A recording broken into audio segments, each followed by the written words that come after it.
हरे कृष्णा। सभी भक्तों का हार्दिक स्वागत है आज के प्रातःकालीन श्रीमद् भागवत क्लास में।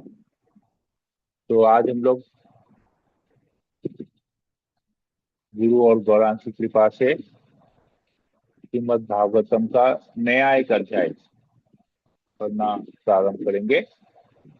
चतुर्थ स्कंद का अध्याय नंबर 13। इस अध्याय का नाम है ध्रुव महाराज के वंशजों का वर्णन। तो हमने पिछली बार पढ़ा कि किस प्रकार ध्रुव महाराज वैकुंठ के विमान में बैठकर भगवत धाम चले आते हैं। जो उनके लिए एक विशेष लोक होता है जिसे ध्रुव लोक कहते हैं, और उसके ही इर्द गिर्द चारों तरफ सूर्य और जितने भी ग्रह नक्षत्र सब घूमते हैं। वो सेंटर है उसका। हम लोग स्कूल के ज्योग्राफी में पढ़ते हैं कि किस प्रकार सूर्य सेंटर है और बाकी सब ग्रह सूर्य के चारों तरफ घूमते हैं, परंतु ऐसा नहीं है।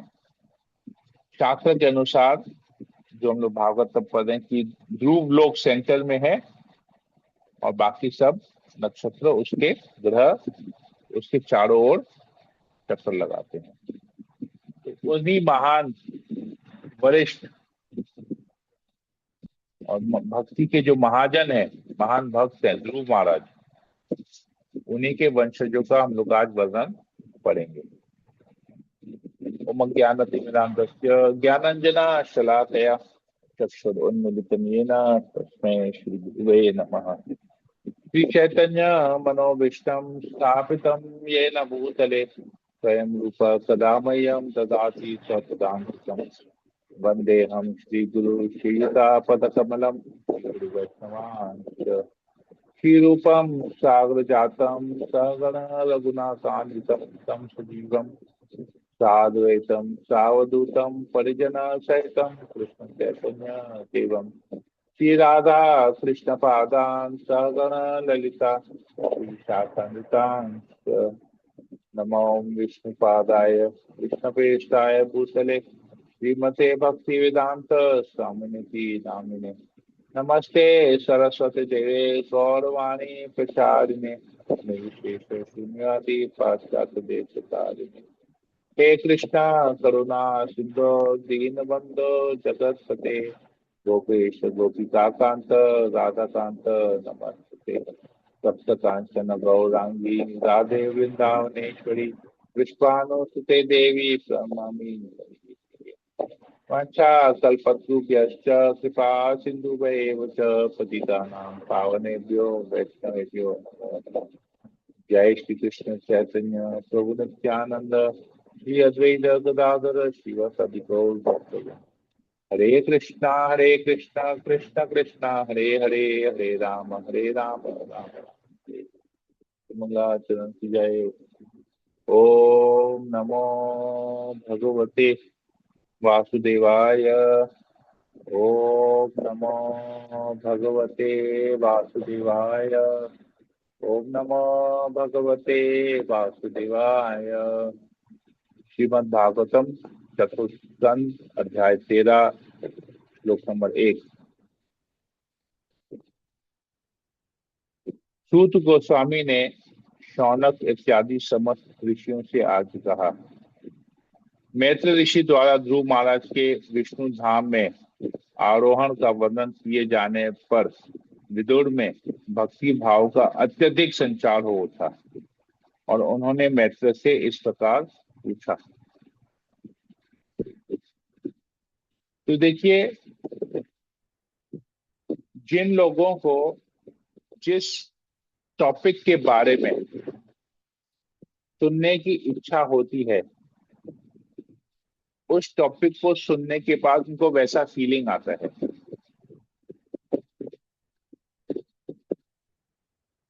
ये हम भौतिक जगत में देखते हैं कई जगह पर। मैंने तो बहुत बार ऐसा देखा है। भक्ति में आने से पहले जो मेरा जीवन था उसमें भी मैंने ऐसा देखा था। भक्ति में आने के बाद भी जीवन में मैं देखता हूँ, चाहे वो स्वयं के जीवन में हो चाहे दूसरों के जीवन में हो। जैसे अभी हम जब भागवत कथा करते हैं, क्लास होता है, तो उस क्लास को जब हमको सुनने में आनंद आता है, तो उसके बाद हमारी भक्ति में ना हमको और इंस्पिरेशन मिलता है, और अच्छी तरह से भक्ति करें। और अच्छी तरह से भक्ति कैसे करें, उत्साह, क्या ज्ञान लेते हैं हम, तो हमको और अच्छा लगता है, तो हमारी भक्ति बढ़ती है।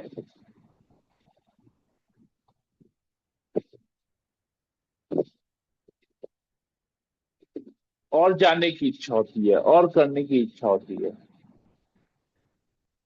भक्तों के संग में जब हम रहेंगे।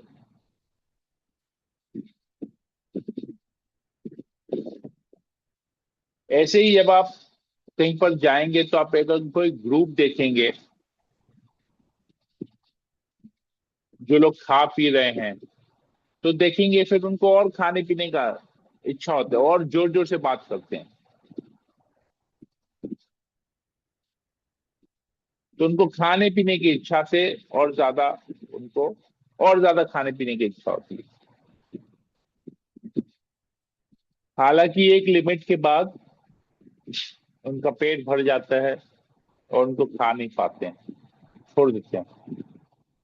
लेकिन भगवान की कथा आप जितना ज्यादा सुनेंगे, उतना ज्यादा आपको और अच्छा लगेगा, और सुनने की इच्छा होगी। यही फर्क है भौतिक जगत की चीजों में और आध्यात्मिक जगत में। आध्यात्मिक जगत में का हम जितना ज्यादा करेंगे, उतना ज्यादा और करने की इच्छा होगी। लेकिन भौतिक जगत में हम कुछ ऐसा कार्य करेंगे, तो अल्टीमेटली उसको छोड़ देंगे, थक जाएंगे, लिमिट आ जाएगा हमारा। इसलिए कहते हैं भगवान अनलिमिटेड है, और भौतिक जगत की सब चीजें जो है उसमें लिमिट है। तो यही चीज हम यहाँ पर देख रहे हैं कि विदुर जब ये सब कुछ सुनता है मैत्री ऋषि के मुंह से, भावरिन से, तो उसमें भक्ति भाव तो ऑलरेडी है। यहाँ पर आता है भक्ति भाव का अत्यधिक संचार हो उठता है, और ज्यादा हो जाता है, भक्ति और आगे बढ़ जाती है।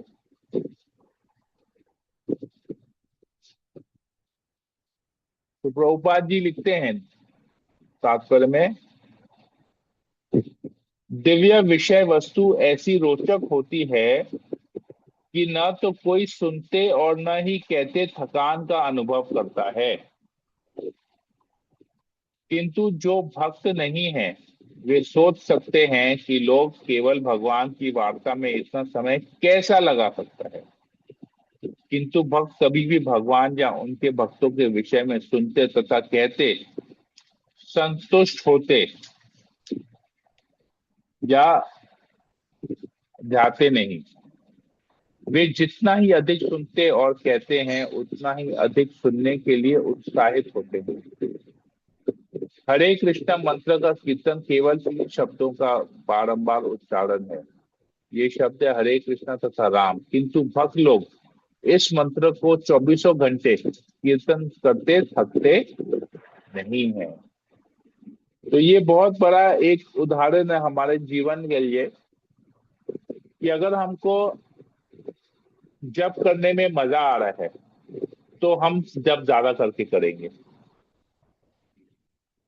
और अब हमको जप करने में बोझ लगता है, तो हम 1 2 माला 3 माला करके छोड़ देंगे, बोले छोड़ो यार।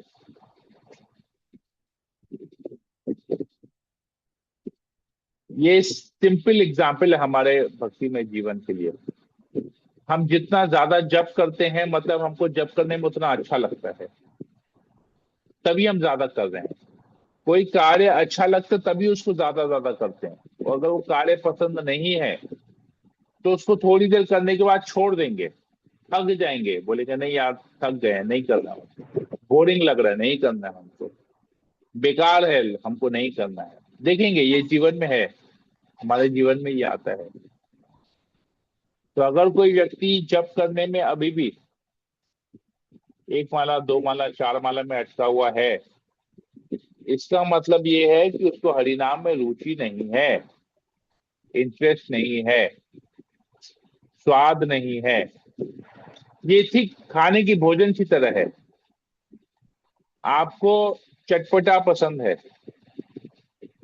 और आपको बगैर मसाला का, बगैर नमक का फीका खाना दिया जाए तो आप खाएंगे? नहीं खाएंगे। क्यों? आपको चटपटा पसंद है। चटपटा जिसको पसंद है खाना, वो फीका खाना कैसे खाएगा? उसको टेस्ट नहीं आएगा ना। यहाँ पर आ रहा है टेस्ट, स्वाद नहीं आएगा उसको। तो स्वाद नहीं आएगा तो चीज को छोड़ देगा, खाएगा ही नहीं। चाहे कितना भी भूख लग रहा हो, अगर स्वाद नहीं है तो वो नहीं खाएगा, छोड़ देगा। ठीक उसी तरह अगर हमको हरिनाम जप करने में स्वाद नहीं है, टेस्ट नहीं है, रुचि नहीं है, तो हम जप नहीं करेंगे। जो करेंगे वो बोझ लगेगा, मजबूरन कर रहे हैं, छोड़ देंगे उसको करना। और अगर ये करना, करते रहना, करते रहते हैं, करते रहते हैं, करते तो थकते नहीं है, मतलब उसमें हमको टेस्ट आ रहा है, रुचि आ रही है, स्वाद आ रहा है, अच्छा लग रहा है। दूसरा श्लोक। विदुर ने मैत्र से पूछा, हे महान भक्त, प्रचेतागण कौन थे? वे किस कुल के थे? वे किसके पुत्र थे? और उन्होंने कहां पर महान यज्ञ संपन्न किया? तो ये प्रश्न क्यों आया? क्योंकि हमने पिछले अध्याय में पढ़ा कि किस प्रकार नारद मुनि प्रचेता के पास जाते हैं और कहते हैं कि देखो, ध्रुव महाराज भगवत चले गए। 5 साल की उम्र में ध्रुव महाराज ने भक्ति की, भगवान का दर्शन किया, भगवान की कृपा मिली, और अभी देखो इतने समय बाद वो भगवत धाम चले गए। तो उसमें जब प्रचेता नारद मुनि का वर्णन आता है तो प्रचेता कौन है, ये क्वेश्चन आ जाता है कि प्रचेता कौन है।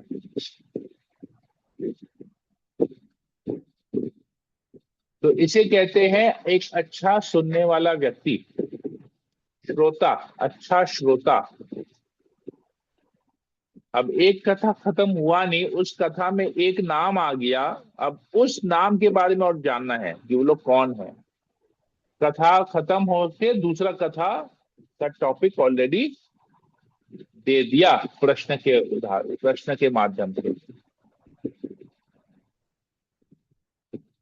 तो अगर हमको किसी बात में, जब हम श्रवण करते हैं तो किस में इंटरेस्ट होता है, तो हम उसके बारे में फिर पूछते हैं और जिज्ञासा करते हैं। तो इसलिए हम लोग जब क्लास के एंड में पूछते हैं कि किसी को कोई प्रश्न है, तो बहुत कम लोग होते हैं जो प्रश्न पूछते हैं। तो इसमें दो ही इसका रिजल्ट आता है, या तो सब कुछ समझ गए, कुछ है ही नहीं पूछने के लिए, या तो कुछ नहीं समझे। जब समझे ही नहीं तो पूछेंगे क्या?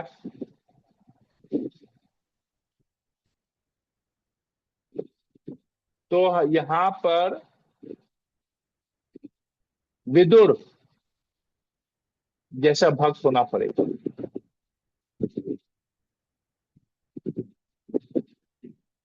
जो मैत्र ऋषि ने कहा वो सब कुछ समझ गए, लेकिन उन सब कुछ समझने के अंदर में एक छोटा सा बात उन्होंने ग्रास्प कर लिया, पकड़ लिया, प्रचेता।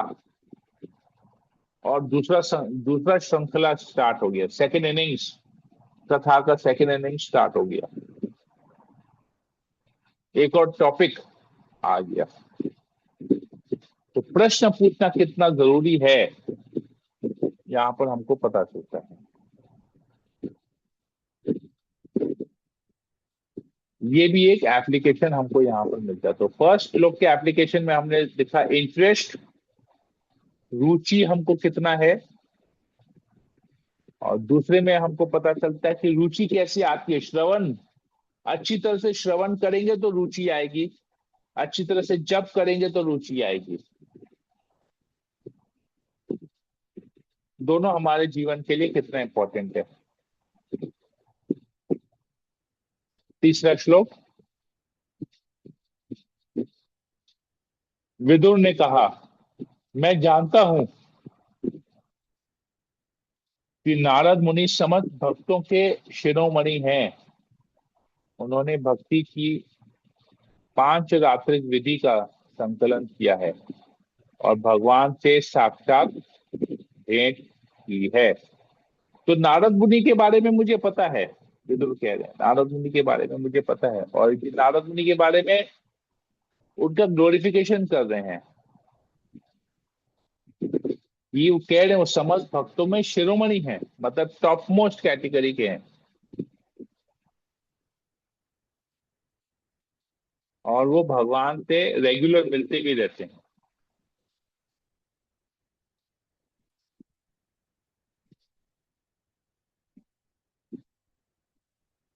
तो यहाँ पर कहता है पांच रात्रिक विधि उन्हें पता है। तो प्रभुपाद जी इसके बारे में बताते हैं तात्पर्य में। प्रभुपाद जी कहते हैं भगवान तक पहुंचने के दो मार्ग हैं। एक है भागवत मार्ग अथवा श्रीमद् भागवत का मार्ग, और दूसरा है पांच रात्रि का विधि, यानी कि मंदिर में पूजा करने की विधि।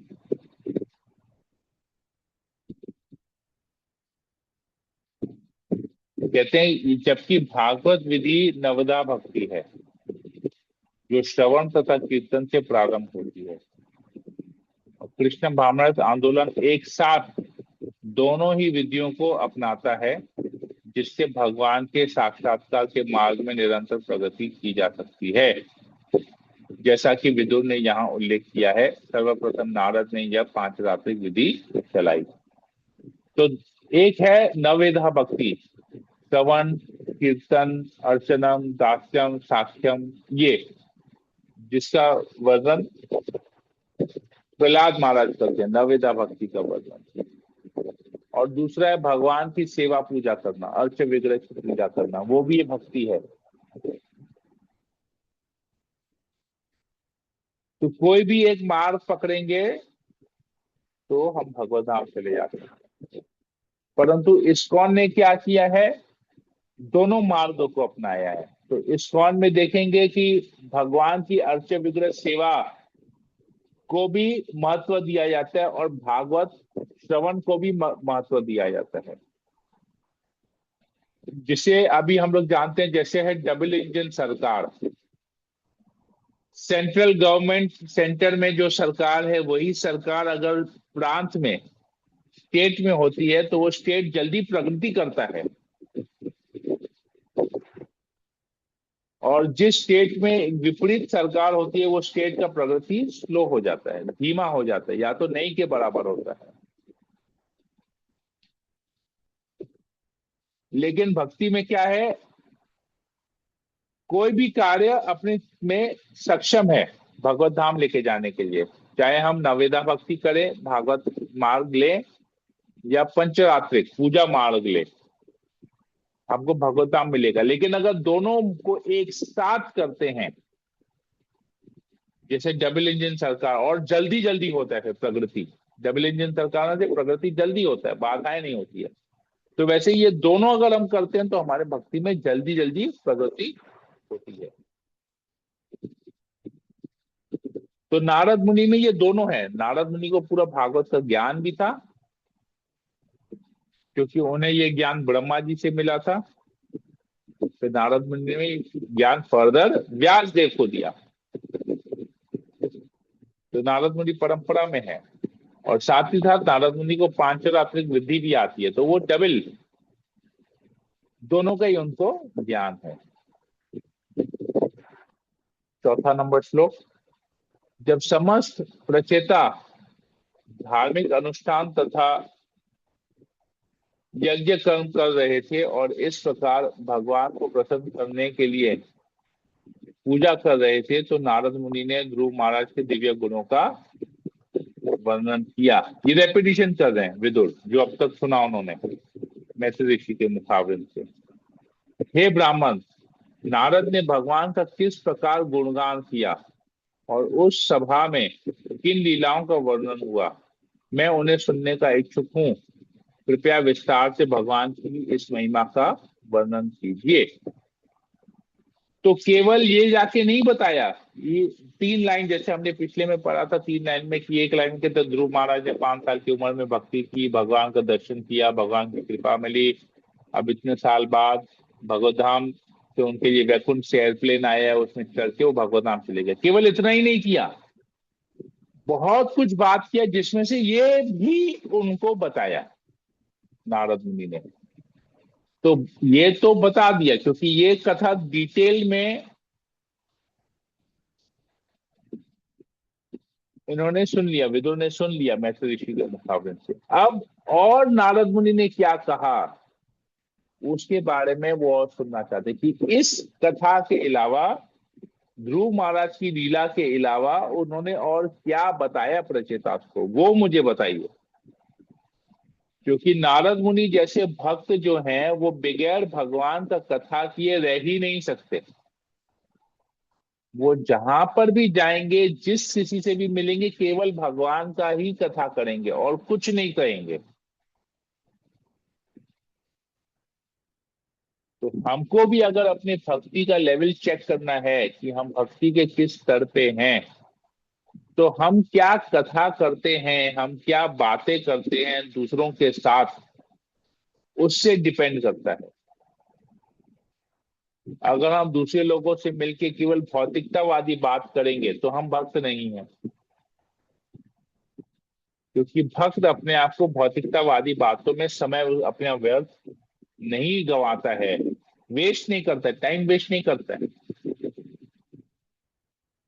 वो समय का सदुपयोग करता है भगवान की कथा करके, न कि भौतिकतावादी कथा करके समय का दुरुपयोग करे।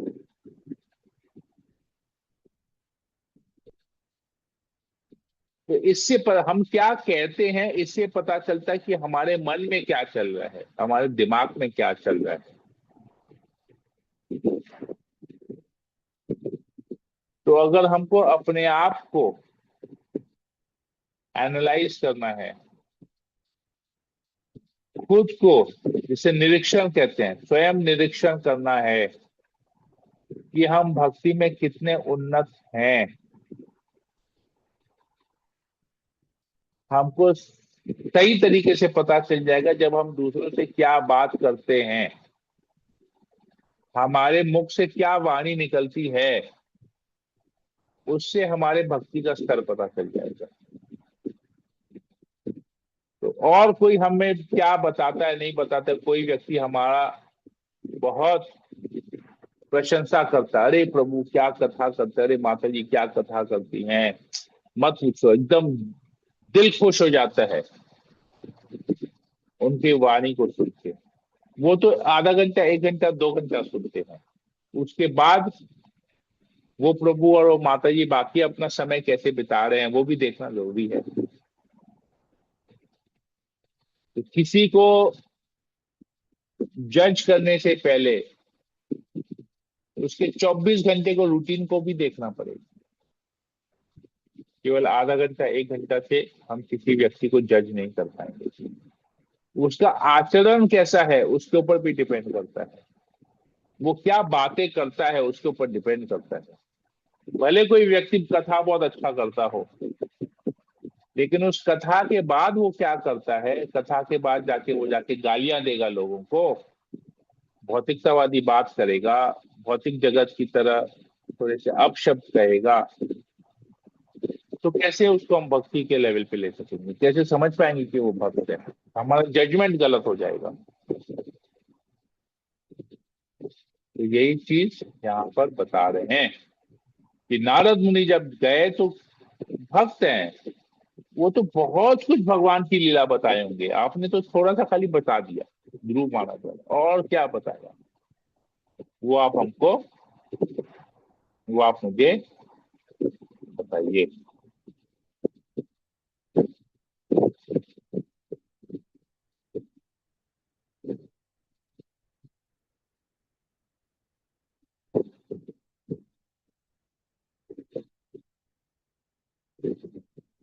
आगे के तो मैत्र उसके उत्तर में क्या बताते हैं, 6 नंबर श्लोक में, महामुनि मैत्र ने उत्तर दिया, हे विदुर, जब ध्रुव महाराज वन को चले गए तो उनके पुत्र उत्कल ने उनके पिता के वैभवपूर्ण राज सिंहासन की कोई कामना नहीं की, क्योंकि वह तो इस लोक के समस्त देशों के शासक के निमित्त था। उत्कल जन्म से ही पूर्णतया संतुष्ट था तथा संसार से अनासक्त था। वह समदर्शी था क्योंकि वह प्रत्येक वस्तु के वो परमात्मा में और प्रत्येक व्यक्ति के हृदय में परमात्मा को स्थित देखता था। उसने परब्रह्म के विषय में अपने ज्ञान के प्रसार द्वारा पहले ही शरीर बंधन से मुक्ति प्राप्त कर ली थी। यह मुक्ति निर्वाण कहलाती है। वह दिव्य आनंद की स्थिति को प्राप्त था और उसी आनंदमय स्थिति में रहता था जो अधिकाधिक बढ़ती जा रही थी। यह सतत भक्ति योग के कारण भी संभव था, जिसकी तुलना अग्नि से की गई है जो समस्त मलिन भौतिक वस्तुओं को भस्म कर देता। वह सदैव आत्म साक्षात्कार की अपनी स्वाभाविक स्थिति में रहता था और भगवान के अतिरिक्त और कुछ भी नहीं देख सकता था और भक्ति योग में तल्लीन रहता था। तो देखिए, ध्रुव महाराज के पुत्र भी जन्म से भक्त थे, उनके बारे में बताया जा रहा है। अल्पज्ञानी राह चलते लोगों को उत्कल मूर्ख, अंधा, गूंगा, बहरा तथा पागल सा प्रतीत होता था, किंतु वह वास्तव में ऐसा था नहीं। वह उसी अग्नि के समान बना रहा जो राख से ढकी होने के कारण लपटों से रहित होती है। फलतः मंत्रियों तथा कुल के समस्त गुरुजनों ने समझा कि उत्कल बुद्धिहीन और सचमुच ही पागल है।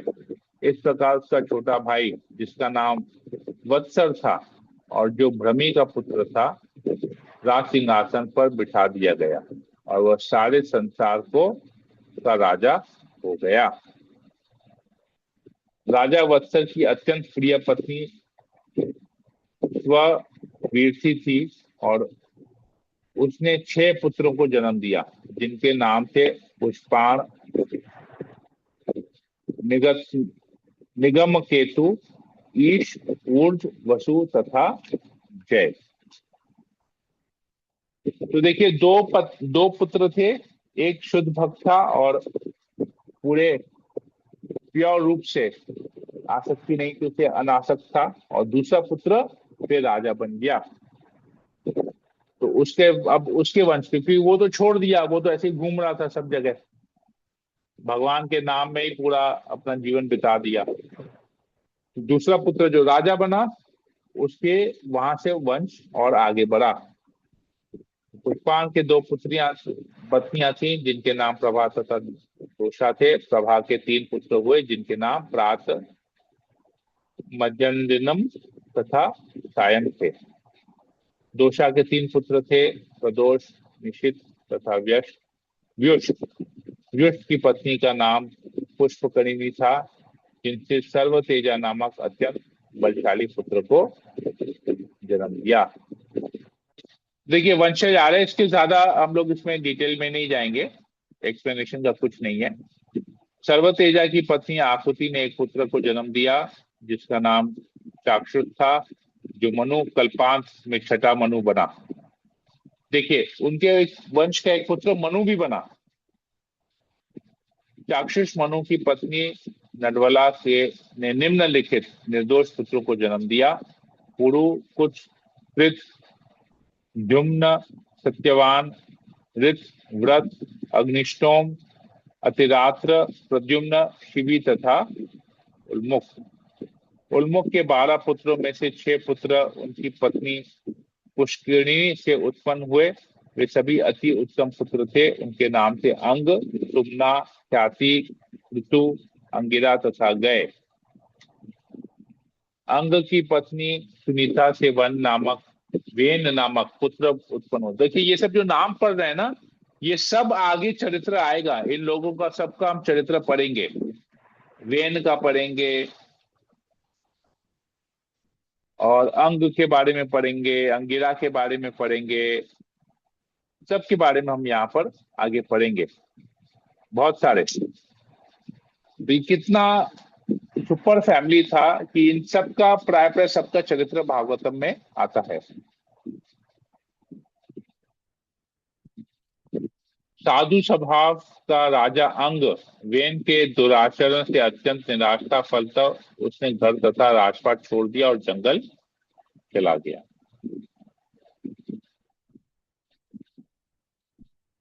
हे विदुर, जब ऋषिगण शाप देते हैं तो उनके शब्द वज्र के समान कठोर होते हैं।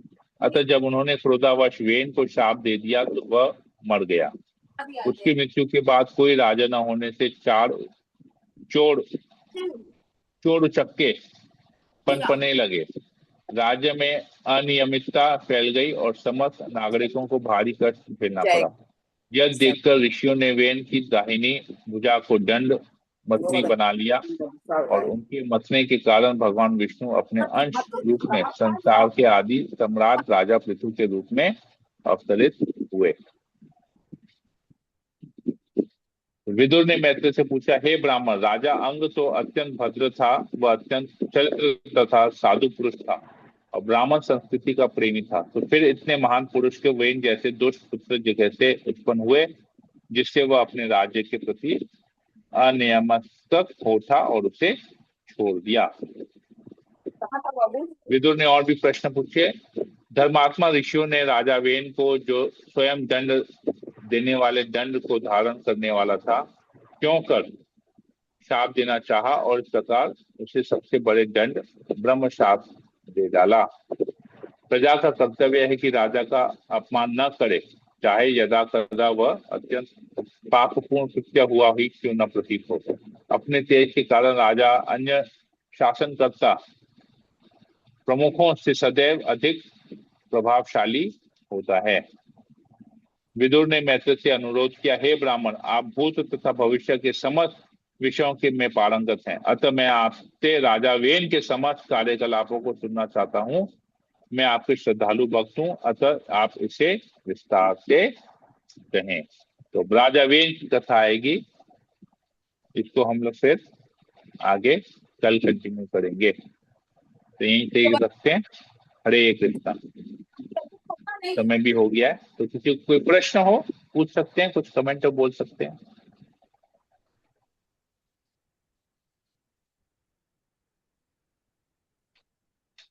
कुछ पूछना है? नहीं, कोई प्रश्न नहीं है, ज्यादा कुछ था नहीं यहाँ पर। हरे कृष्ण। बोलिए प्रभु जी। आज मैंने सुना कि जैसे हम लोग भौतिक से भी जुड़े हुए हैं, आध्यात्मिक में भी जुड़े हुए हैं। ठीक है प्रभु जी। अब भक्ति किस तरीके से किया जाता है ये भी आज मैंने सुना। तो यहाँ पे 3 प्रकार की भक्ति है। जैसे एक हम लोग नाम जप करते हैं, एक पूजा करने की विधियां होती हैं, और एक शास्त्र पढ़ना होता है, और भी कोई विधियां होती है। तो हम कोशिश करते हैं कि नाम जप भी करें, शास्त्र भी पढ़ें, और पूजा की विधियां भी सही तरीके से करें। बट प्रभु जी, और फिर ऊपर से भौतिक की बहुत चीजें होती है करने के लिए, तो इसमें हम बहुत कंफ्यूज हो जाते हैं, और हम सही तरीके से शास्त्र भी नहीं पढ़ पाते हैं, और कहीं ना कहीं त्रुटि रह जाती है, और हम अपने मन को मतलब संतुष्टि नहीं होता कि मैं सही तरीके से भक्ति नहीं कर पा रही हूँ। प्रभु जी, इसके लिए मुझे कुछ उपाय बताइए, मतलब मैं बेचैन रहती देखिए, हूँ। बहुत सिंपल है। हम लोग एक्चुअली पता नहीं है, इसलिए सब हमको बहुत जगह ना बहुत सारी चीजें कंफ्यूजन लगती है। क्या करें क्या नहीं करें, क्या उचित है करना, क्या अनुचित है, हम समझ नहीं पाते। हमको लगता है कि भाई ये संसार में रहे हुए हैं तो ये कर्तव्य भी करना है, वो कर्तव्य भी करना है, इसको भी देखना है, उसको भी देखना है, सब कुछ करना है। तो इसमें हमारा बहुत समय ना भक्ति टूट जाता है, या भक्ति में हम विचलित हो जाते हैं, कभी कुछ मूड ऑफ हो जाता है, बहुत कुछ ऐसा होता है। तो इसका एक बहुत सिंपल सा फॉर्मूला है, इसे डॉक्टर का प्रिस्क्रिप्शन कहते हैं। अभी के डॉक्टर तो मुझे पता नहीं है ज्यादा, मैं अभी के प्रिस्क्रिप्शन में ऐसा देखता नहीं हूँ, पर हम लोग जब छोटे थे, जब बीमार पड़ते थे तो डॉक्टर के पास जाते थे, तो डॉक्टर ना उसमें पहले लिखता था कि हमको क्या बीमारी है, सिम्टम्स। भाई टेम्परेचर इतना है, वेट इतना है, और इतने टाइम से ये चल रहा है बीमारी। फिर उसके बाद दवाई लिखते थे कि तुमको ये खाना है, ये खाना है, ये खाना खाने के पहले, ये खाना खाने के बाद, इतना दिन तक ये दवाई लेनी है। और फिर लास्ट में लिखते थे कि तुमको क्या क्या नहीं खाना चाहिए। अगर ये सब खाओगे तो दवाई असर नहीं करेगी। याद है किसी को ऐसा प्रिस्क्रिप्शन? जी प्रभु। हाँ प्रभु, बताते याद रहे है? प्रभु जी। हाँ। हाँ अभी हाँ। अभी डॉक्टर क्या लिखते हैं? भाई वजन इतना है और ब्लड प्रेशर इतना है और ये नाम है, ये उम्र है और ये दवाई खा लेना। बस यही बोलता है डॉक्टर, इसके आगे और कुछ नहीं बोलता है, और प्रिस्क्रिप्शन दे देता है। पहले के प्रिस्क्रिप्शन में डूज एंड डोंट्स, क्या खाना है क्या नहीं खाना है। ये नहीं खाओगे तो दवाई असर करेगी, अगर इससे परहेज नहीं करोगे तो दवाई भी असर नहीं करेगी, तो प्रिस्क्रिप्शन काम ही नहीं आएगा। तो वैसे ही हमारे जीवन में एक डूज है एक डोंट्स है, क्या करना है और क्या नहीं करना है। तो क्या करना है ये हमारे आचार्य श्रील भक्ति विनोद ठाकुर वो कहते हैं, नेवर फॉरगेट कृष्ण। कभी भी भगवान को नहीं, कहते हैं जो करना है वो है ऑलवेज रिमेम्बर कृष्ण, मतलब हमेशा कृष्ण का स्मरण करो, ये तुमको करना है। चाहे तुम जिस किसी भी परिस्थिति में हो, हमेशा भगवान का स्मरण करो। और क्या नहीं करना है, नेवर फॉरगेट कृष्ण, कृष्ण को कभी भूलो नहीं। तो अभी मान लीजिए हम जप कर रहे हैं, तो जप के समय हम कृष्ण का स्मरण कर रहे हैं और कृष्ण को भूल नहीं रहे, राइट। जी अभी जी हम जब प्रभु जी। पूजा कर रहे हैं तो हम कृष्ण का स्मरण कर रहे हैं, कृष्ण को भूल नहीं रहे हैं, राइट। राइट प्रभु जी। अभी हम जब भागवत कथा श्रवण करते हैं, गीता पढ़ते हैं, ग्रंथ पढ़ते हैं, तो हम कृष्ण का स्मरण कर रहे हैं, कृष्ण को भूल नहीं रहे हैं। तो डूज एंड डोंट सब कुछ हो रहा है, तीनों समय हो रहा है, चाहे वो जप करते समय हो, जी प्रभु चाहे भागवत या गीता जी। पढ़ते समय हो, चाहे पूजा करते समय हो, सेवा पूजा करते समय हो। अब ये फॉर्मूला कहाँ फेल होता है? जब हम अपने परिवार वालों का संग करते हैं, दोस्तों का संग करते हैं, तो ये फॉर्मूला वहां फेल हो जाता है, क्योंकि हम कृष्ण का स्मरण नहीं कर रहे हैं, हम कृष्ण को भूल जा रहे हैं। मतलब डूज एंड डोंट दोनों गड़बड़ आ जा रहा है। तो उस समय भी अगर सही हम ये प्रभु। डू एंड डोंट को याद रखेंगे ना, ये ठीक उसी प्रकार है कि हम बीमार हैं और हम दवाई नहीं ले रहे। डू में क्या है, दवाई लेना। डोंट में है ठंड, मान लिया हमको ठंडा लगा है, बुखार है, बुखार में है कि हमको पैरासीटामोल टैबलेट लेना है और ठंडा नहीं खाना है, कोल्ड ड्रिंक नहीं पीना है, आइसक्रीम नहीं खाना है। लेकिन हम क्या कर रहे हैं, पैरासीटामोल नहीं ले रहे हैं, मतलब जो करना है वो नहीं कर रहे हैं।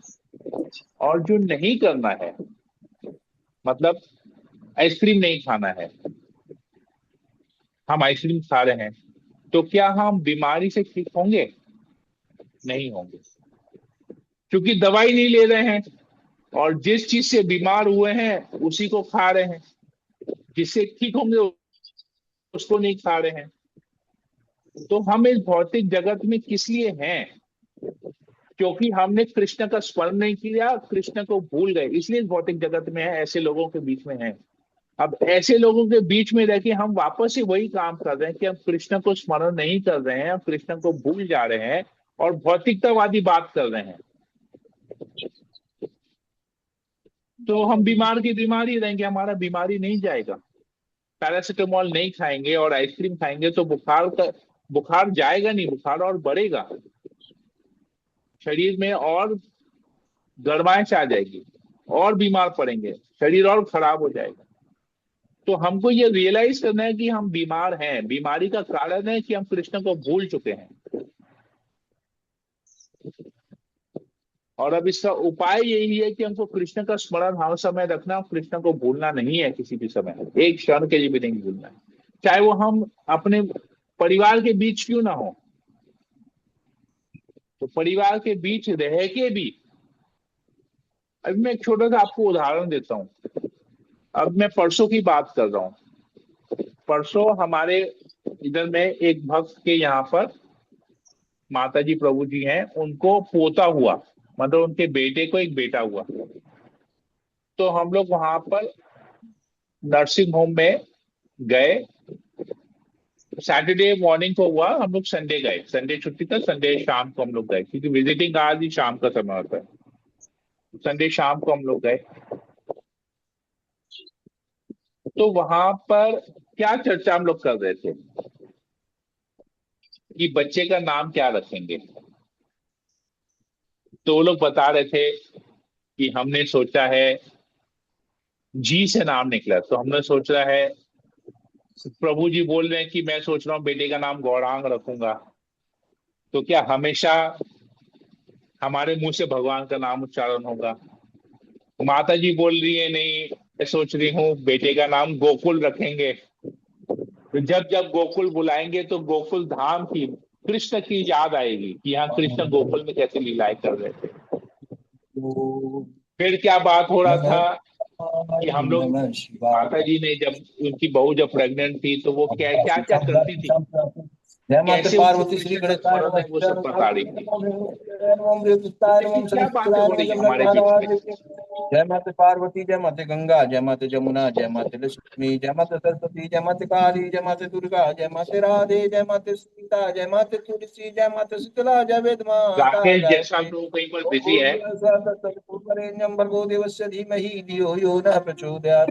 उस प्राण स्वरूप नाशक सुख स्वरूप श्रेष्ठ तेजस्वी पापनाशक देव स्वरूप परमात्मा रीता को जायसवाल हम माता अपने जी। हरे कृष्ण प्रभु जी, वो ऊपर पूजा कर रहे हैं, मैं बोल के आती हूँ। मैं बोल के आती हूँ। अनम्यूट, म्यूट करेंगे, अनम्यूट। ओके। तो ये चीज है, तो अब समझ में आ रहे हैं। और फिर हम लोग वहां से निकले, कहीं पर हम लोग फिर गए तो हमारे साथ एक जी और माता प्रभु। जी थी। तो बोले, बोले भूख लग रहा है। तो बोले कि घर जाएंगे कुछ बनाएंगे, लेट हो जाएगा तो यहीं कुछ खा लेते हैं। तो वहां पर हमने ऑर्डर दिया, मतलब एक छोटी सी जगह कुछ पकोड़े ऑर्डर दिए और सैंडविच ऑर्डर किया। तब वहां पर बात निकली कि बाहर नहीं खाना चाहिए। हमने गीता का स्टार्ट कर दिया वहां पर। हम बोले देखिए ये एक पकोड़ा, हम तो बोलेंगे चलो ये 50 रुपए का प्लेट है, 25 पकोड़े इतने छोटे छोटे, दाल वड़ी दी है। तो दाल वड़ी का मूल्य क्या होगा, 2 रुपया 3 रुपया होगा। दाल वड़ी का मूल्य ज्यादा नहीं है, लेकिन ये एक दाल वड़ी खाने से मुझे किस प्रकार दोबारा जन्म लेना पड़ेगा, चर्चा उस पर आ गई। बोले कैसे, हम बोले देखिए ये दाल वड़ी जो है, एक तो ये बनाने वाला जो है वो भक्त नहीं है, दूसरा उसमें, इसमें उसकी चेतना घुसी हुई है क्योंकि इससे वो उसको पगार, इससे वो कमाएगा, उसका मालिक, उसको पगार मिलेगा। तो उसमें वो चेतना घुसी हुई है, भौतिकतावादी चेतना। अब ये भगवान को भोग नहीं लगा है। तो भगवान गीता में कहते हैं कि वो जो मेरे जो भक्त है मुझे भोग लगा के खाते हैं, और जो इंद्र तृप्ति के लिए खा रहे हैं तो वो पाप खा रहे हैं। तो देखिए मैं पाप खा रहा हूँ, मैंने बोला, मैं देखिए मैं पाप खा रहा हूँ आपके सामने। अब ये एक दाल वड़ी के लिए मुझे दोबारा जन्म लेना पड़ेगा, इसका फल भुगतने के लिए। तो फिर माता जी बोली नहीं, ऐसा नहीं होता है। लोग तो कितनी बार अपने कंठी, क्योंकि कंठी में तुलसी है तो इससे छुआ के खा लेते हैं। तो हम बोले वो तभी होता है जब इंसान के पास कुछ नहीं बचा, मरने का समय आ गया है, और मरने के समय में कुछ उपाय नहीं है, तो इंसान मजबूरी में चलो ये कर लेता है कि जो मिला उसको कंठी से छुआ के भगवान का नाम लेके श्री विष्णु श्री विष्णु श्री विष्णु बोल के, या ओम नमो भगवते वासुदेवाय बोल के भगवान को स्मरण करके खा लिए।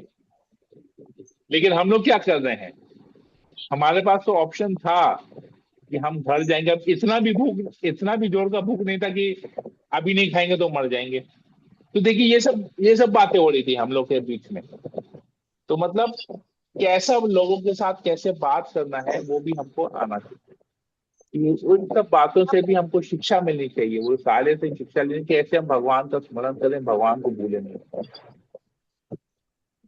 आई होप माता जी प्रभु मैं जी जब थोड़ा सा क्लैरिफाई कर प्रभु पाया। हाँ प्रभु जी, बहुत क्लेरिफाई हो गया। बट यहाँ पे तो ये भी है कि ऑपोजिट वाले भौतिकतावादी हैं, टोटली भौतिकतावादी हैं। हाँ, तो तो उनको भौतिकतावादी उनके लोग हैं, इसलिए तो भगवान का ज्ञान देना ज्यादा इजी हो जाता है। जी देखिए, दो बात हमेशा याद रखिए। जब हम भक्तों के साथ मिलते हैं तो हमको उनसे सुनना चाहिए। हाँ प्रभु जी, ये जब बात हम सही है। भक्तों से मिलते हैं तो हमको उनसे सुनना चाहिए। जब हम अभक्तों से मिलते हैं तो उनको बोलना चाहिए, उनसे सुनना नहीं हाँ चाहिए। प्रभु जी प्रभु समझ में आया? जी प्रभु, क्लियर है प्रभु जी। भक्तों से मिलेंगे तो सुनेंगे, क्योंकि वो लोग भगवान की कथा से कुछ नहीं बोलेंगे। और जब अभक्तों से मिलेंगे तो उनसे कुछ सुनेंगे नहीं, क्योंकि वो लोग भगवान की कथा छोड़ के बाकी सब कुछ बोलेंगे। तो हमको टॉपिक चेंज करना है। उनकी कथा में भगवान को जोड़ना है। अगर वो कुछ बोलते हैं, जैसे खाने की बात निकली ना, अब खाने की बात में मैंने कैसे गीता का श्लोक जोड़ दिया उसके अंदर, तो प्रैक्टिकल एग्जाम्पल आ दिया। तो भौतिकतावादी बात के अंदर में भगवान को घुसा देना है, वो घुसाने का एक आर्ट होता है। ठीक है, क्लियर हो गया? जी प्रभु जी, प्रभु प्रभु। राइट। हरे कृष्णा। और किसी को पूछना है, कुछ बोलना है? हरे कृष्ण प्रभु। प्रभु आप यस। जहाँ भी गए थे वहां तो सब डिवोटी थे ना? नहीं, मतलब वैसे डिवोटी नहीं है, हम्म, मतलब आने जाने वाले हैं। अच्छा अच्छा भाई मुझे देखिए हरे कृष्णा बोलते हैं, ये वो वैसे हैं। अच्छा। मतलब प्रैक्टिसिंग डिवोटी हैं, इनिशिएटेड नहीं है, एक दो माला जप करने वाले हैं, वैसे हैं। मतलब जप करेंगे नहीं करेंगे, अपने अब मनोधर्म पालन करने वाले। अच्छा लगा तो जप करेंगे, अच्छा नहीं लगा तो छोड़ देंगे, समय मिला तो करेंगे, नहीं तो नहीं भी करेंगे, ऐसे वाले मनोधर्म वाले। प्रभु हम लोग पर कितना बजे डोनर जैसे है जाते हैं हमारे, ना? हमारे यहाँ के डोनर भी हैं, तो उनके पास जाना भी पड़ता है। जाना पड़ता है।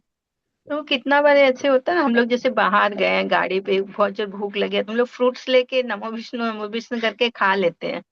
हाँ हाँ, तो वो वो भी ठीक है। अपराध है। वो तो मैं बोला, उस समय दूसरा कोई ऑप्शन नहीं है हमारे पास। ऑप्शन नहीं हो तो करना चाहिए। ऑप्शन अगर है तो फिर, ऑप्शन नहीं है, जैसे ट्रैवल करते हैं, ट्रैवलिंग में ऑप्शन क्या है? ट्रैवल में तो अपना किचन, अपना रसोईया तो साथ में लेके नहीं जाएंगे, अपना सब बर्तन तो साथ में लेके नहीं जाएंगे। तो वो फिर फ्रूट्स ले सकते हैं, दिक्कत नहीं है। फ्रूट तो ट्रैवल लेके ही जा सकते हैं, कहीं पर भी जाएंगे तो। चरण तुलसी ले लेते हैं, चरण तुलसी डाल के उसमें, फिर वो प्रसाद हो जाएगा। कितना बार होता है ना, वो तुलसी भी नील रहता है पर्स में, कितना बार भूल जाते हैं नील रहता है। हम ऐसे पर्स में रखते हैं, कितना बार होता है कि नहीं रहता है, पर्स ही उला ले हाँ, जाना भूल गए। तो फिर अपने कंठी से, क्योंकि तुलसी तुलसी का कंठी है तो कंठी से छुआ लेंगे। हमारा कंठी तो ऑफर्ड है, हमारा हम्म, कंठी तो पहनने से पहले भगवान के चरणों में समर्पण किया हुआ है, वो छुआया हुआ है, तो कंठी से भी छुआ सकते हैं। बहुत लोग मैं जानता हूँ, बहुत वरिष्ठ सीनियर डिवोटीज थे, जब हम लोग प्रचार करने जाते थे ना, मतलब हम लोग दामोदर दामोदर के महीने में, कार्तिक महीने में ना, हम लोग ऑफिस में, कॉर्पोरेट ऑफिस में जाके दामोदर दीपदान करवाते थे। तो वहां पर अभी हम लोग कैसे भोग लगाएंगे वहां पर? तो वहां पर जो जप माला था ना, इनिशियल डिवोटीज अपने जप माला से उस छुआते थे और भगवान को ऑफर करते थे। हम्म, तो अब कॉर्पोरेट ऑफिस में कहाँ तुलसी उलसी मिलेगा कंपनी में? तो वहां हम हाँ। लोग जाते थे, दीपदान करवाते थे लोगों से, दामोदर कथा करते थे, सब भौतिकतावादी लोग वहां पर। कॉर्पोरेट ऑफिस में क्या मिलेगा आपको? कुछ नहीं मिलेगा। तो हम लोग करते थे वैसे। समय तो फिर देश काल पात्र, समय अनुसार डिवोटी को इंटेलिजेंट होना चाहिए, कहाँ कैसे एडजस्टमेंट करेगा। ठीक है। प्रभु एक सवाल आता है, जैसे अपन लोग क्लास लेते हैं तो क्वेश्चन आंसर करना चाहिए। तो कितना बार होता है ना कि कैसे सजा के बोला जाए क्वेश्चन, कैसे पूछा जाए, वो हर डिवोटी नहीं कर पाते हैं। जो मेरे लिए बोल रहे, तो वो भी जैसे रहता बहुत है नहीं, देखिए, क्वेश्चन। जो डिवोटी बहुत सरल होगा ना, हम्म, जो डिवोटी बहुत सरल होगा, वो झट से पूछ लेगा। अच्छा। जो सरल स्वभाव का डिवोटी होगा ना, वो अपनी सरलता को व्यक्त करेगा, और जो कॉम्प्लिकेटेड डिवोटी रहेगा ना, वो व्यक्त ही नहीं कर पाएगा, क्योंकि उसका लाइफ पूरा कॉम्प्लिकेशन से है, तो वो सजाने सजाने में समय चले जाएगा। और जो सरल व्यक्ति होगा ना, वो अपनी सरलता भाव से पूछ लेगा, उसको जो नहीं समझ में आया तुरंत पूछ लेगा। तो भक्त का एक स्वभाव होना चाहिए कि उसको सरल होना चाहिए, कॉम्प्लिकेटेड नहीं होना चाहिए। सरल तभी होगा जब वो एक लक्ष्य के ऊपर चलेगा कि हाँ, मुझे भक्ति कैसे करनी है, यही उसका लक्ष्य है, और इसके अलावा और उसकी दूसरी चीज में माथा नहीं लगाएगा, क्योंकि उसको पता उसके पास सब कुछ है, केवल भगवान की भक्ति नहीं है। जो भगवान की भक्ति कैसे मिलेगी, अगर उसी को उद्देश्य बना के जीवन चलाएंगे तो जीवन सरल रहेगा। लेकिन ये कितना भी बार होता है चाहिए, ना वो भी प्रभु। चाहिए, वो भी चाहिए। गीता में क्या है? व्यवसायत्मक का बुद्धि एक है, कुरु नंदना, बहुशाखा ही अच्छा। अनंता। जो भक्त होता है उसका बुद्धि एक जगह चलता है, और जो भक्त नहीं होता उसका बुद्धि 10 जगह चलता है। तो 10 जगह चलेगा कॉम्प्लिकेशन रहेगा, एक जगह चलेगा कॉम्प्लिकेशन नहीं रहेगा। तो ठीक है, कितना बार होता है ना प्रभु, जो क्वेश्चन जैसे रहता है किसी के अंदर, चाहे मेरे अंदर रहता है, देखते कोई डिवोटी है जो ज्यादा क्वेश्चन आंसर करते हैं, वो उससे भी हम लोग को आंसर मिल जाता है। हाँ मिल जाता तो अच्छा है, हम्म। वो तो होता ही है। बहुत लोगों के मन में एक जैसे प्रश्न होते हैं, तो क्वेश्चन हम्म। आंसर जवाब मिल गया तो बहुत अच्छा है ना, समझ में आ गया तो बहुत अच्छा है। नहीं समझ में आया तो उसको थोड़ा सा और इलेबोरेट करना है, तो उसमें एक एक प्रश्न और डालेंगे कि ऐसा था, पर अगर इसमें ऐसा होगा तो फिर क्या करेंगे, ये भी हो सकता है। ठीक है, और डिटेल में अगर जानना हो तो उस उत्तर में भी एक प्रश्न और ऐड कर सकते हैं। जैसे विदुर ने कहा, उनको और डिटेल में जाना था, तो उन्हें प्रचेतास का भी पूछ लिया, और और मैथिली ऋषि ने भी और भी ज्यादा, तो वेन का, राजा वेन का भी आया तो वो भी प्रश्न पूछ लिया। तो और जानने की इच्छा होगी तो प्रश्न पूछेंगे। ठीक है, क्लियर हो बात? हरे कृष्ण। हरे कृष्ण। हरे कृष्ण प्रभु जी, दंडवत प्रणाम। प्रभु जी, ऐसा बोलिए है माता। कि मैं भक्ति में आने के बाद मोटा मोटी फालतू चीजें बहुत हद तक छूट गई है। लेकिन फिर भी होता है कि फैमिली में जब हम लोग मिलते हैं तो कुछ नेगेटिविटी, कोई बातें ऐसी बोल देते हैं, तो उसमें ऐसा होता है कि अगर हम लोग कभी जवाब दे देते हैं तो सामने वाला उसको नेगेटिव लेता है कि जब तुम भक्ति में आ गई हो तो ऐसा कैसे बोल सकती हो। तो हाँ, इसका तो बोले मतलब तुम क्या भी ठीक भक्ति है? में आ जा। नहीं तो जवाब दिए, बोले तुम भी भक्ति में आ जाओ तो मैं ऐसा नहीं बोलूंगी, तुम अभी भी नहीं हो बोल के नहीं, तो मेरे मुंह से मतलब ऐसा इसके निकल ऊपर रहा लगता है। है कि तुम बोल कैसे सकती हो, मतलब हम छल कर रहे हैं, हम कोई भक्ति नहीं कर रहे, नहीं नहीं, हमारे बोल दिमाग में कैसे आया भी सकते कैसे? हैं, वैसा नहीं प्लीज है। प्लीज सुनते हैं प्रभु इसमें जी, क्या होता बहुत है, मैं बार आपको सुनते हैं। बताता हूँ। मैं आपको बताता हूँ, आज जो हेड ऑफ द फैमिली है, जो पैसा कमा रहा है, मान लीजिए आपके प्रभु आज 25 साल से बिजनेस कर रहे हैं, तो क्या बिजनेस में नुकसान नहीं होता है क्या? क्यों नुकसान होगा भाई? 25 साल से बिजनेस कर रहे हैं, बिजनेसमैन होके कैसे नुकसान करेगा? क्यों नुकसान करेगा? करना तो नहीं चाहिए, लेकिन नुकसान किया ना। आज 25 साल से सब्जियां खरीद रहे हैं, कभी तो एक ऐसा समय आएगा कि सब्जी गड़बड़ वाली सब्जी, खराब सब्जी आ गई। आम का सीजन है, डेली आम खरीद रहे हैं, 5-5 किलो आम डेली खरीद रहे हैं, कि उस 5 किलो आम में क्या 2 आम नरम नहीं निकल सकते हैं क्या? एक्सपीरियंस तो है, सालों से आम खरीद रहे हैं, फिर भी नरम आम आ गए, खराब आम आ गए। क्यों आ गए भाई? क्यों आए? बताइए, उत्तर दीजिए। कभी कभी वो लोग डाल देते हैं, कभी हम लोग ध्यान नहीं देते, लापरवाही की वजह से होता तो है। गलती तो होगा, हम तो परफेक्ट नहीं है ना, हमको तो समझना पड़ेगा हम परफेक्ट नहीं है। आज बच्चों को इतना समझाते, क्या बच्चे गलती नहीं करते समझाने के बावजूद भी? तो क्या बच्चों को समझाना छोड़ दें, या बच्चों को डांटना चालू करें कि गधे हो गए हो? ऐसा बोलेंगे क्या? नहीं बोलेंगे ना। क्या हम इतने बड़े हो गए, क्या हम भी हमने गलतियां करना बंद कर दी? कोई ऐसा व्यक्ति बोले, आज 50 साल का उम्र का व्यक्ति बोले कि आज हमने हमने अब तक कोई गलती नहीं की है, पिछले 5 साल में, या पिछले 5 दिन में, या पिछले 5 घंटे में कोई गलती नहीं की हो? कोई बोल सकता है ऐसे? नहीं बोल सकता। क्यों? 50 साल का जिंदगी जी लिया, अभी भी गलती नहीं करेगा? ऐसा हो सकता है क्या? नहीं हो सकता, भौतिक जगत ही ऐसा है। तो मुझे तो बोलता है कोई, मुझे बोलता है तुम ऐसा कैसे बोल सकते हो? मतलब तुम ऐसा सुन रहे हो, तुम ऐसा सुनना चाहते बोल के मैं ऐसा बोल रहा हूँ। अगर तुम मेरी तरह बन जाओ तो मेरे को तुमको ऐसा बोलने की जरूरत क्या है? मैं तो ऐसे बोल देता हूँ। बोले तुम मेरी तरह नहीं बने हो इसलिए मुझे ऐसा बोलना पड़ रहा है। आज हम लोग जप करने के लिए किसको बोलते हैं? जो जप नहीं करता है ना। जो जप कर रहा है उसको बोलेंगे क्या जप करने के लिए? वो तो जप कर ही रहा है। तो जो भक्त है उसको आप, उससे आप दूसरा कुछ बात करेंगे क्या? नहीं करेंगे ना। वो भक्त नहीं है बोल के झगड़ा हो रहा है। अब भक्त होता तो झगड़ा होता क्या? Very simple. वो अगला सामने वाला मेरी बात मानेगा तो झगड़ा नहीं होगा। बात नहीं मान रहे बोल के झगड़ा हो रहा है। वेरी सिंपल, बहुत सिंपल है ये। हम लोग इसको कॉम्प्लिकेटेड ले रहे हैं क्योंकि हमारी सोच कॉम्प्लिकेटेड है। क्लियर हुआ माता जी? तकलीफ दे जाता है प्रभु जी, एकदम भक्ति पे जब सवाल उठ जाता है ना कि मतलब तुम बेकार का भक्ति करती हो, तुम्हारे दिमाग में आया कैसे ये बात, तो मतलब बहुत तकलीफ दे जाता है कि मतलब 100 बार हमने आपको जवाब नहीं दिए तो इसका कोई मेलेडी खाओ तरीका खुद नहीं। जान जाओ। मैं बार बार एक ही डायलॉग देता हूँ। तुम ऐसा कैसे बोल सकते हो? मेलेडी इतनी चॉकलेटी क्यों है? तुम मेरी जगह पे आओ फिर देखो।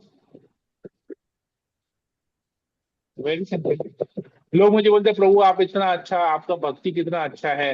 हम बोला आपको अच्छा लगता है मेरा भक्ति? बोलते हाँ। बोला आप भी वैसे कीजिए फिर। जब आपको अच्छा लगता है तो आप भी वैसे ही कीजिए फिर। बोला नहीं हमसे नहीं होगा। हमला तो दोष आपका नहीं, दोष मेरा है कि मेरा इतना अच्छा भक्ति होने के बावजूद भी आप वैसा भक्ति नहीं कर पा रहे हैं। तो दोष तो मेरा है, आपका नहीं है। मैं तो दोष अपने ऊपर ले लेता हूँ। सुधारने के लिए क्या करूंगा कि लोगों को सुधारने के लिए कुछ अपने ऊपर ही दोष लेना पड़ेगा। ठीक है, राइट। हरे कृष्णा। हो गया तो हम लोग रखते हैं यहीं पर ही, समय भी हो गया बहुत, वो 8 बज गया है। ठीक है तो यहीं रखते हैं। हरे कृष्णा कृष्ण कृष्ण हरे हरे, हरे राम राम राम हरे हरे। वंशकल्पतरुभ्यश्च कृपा सिन्धुभ्यो च पतितानां पावनेभ्यो वैष्णवेभ्यो नमो नमः। समेत भक्तवृंद की जय, श्रील प्रभुपाद की जय, ग्रंथराज भागवतम की जय। हरे कृष्णा। भक्तवृंद की हरे कृष्ण। हरे कृष्णा प्रभु जी, हरे कृष्णा प्रभु जी। हरे कृष्णा प्रभु जी।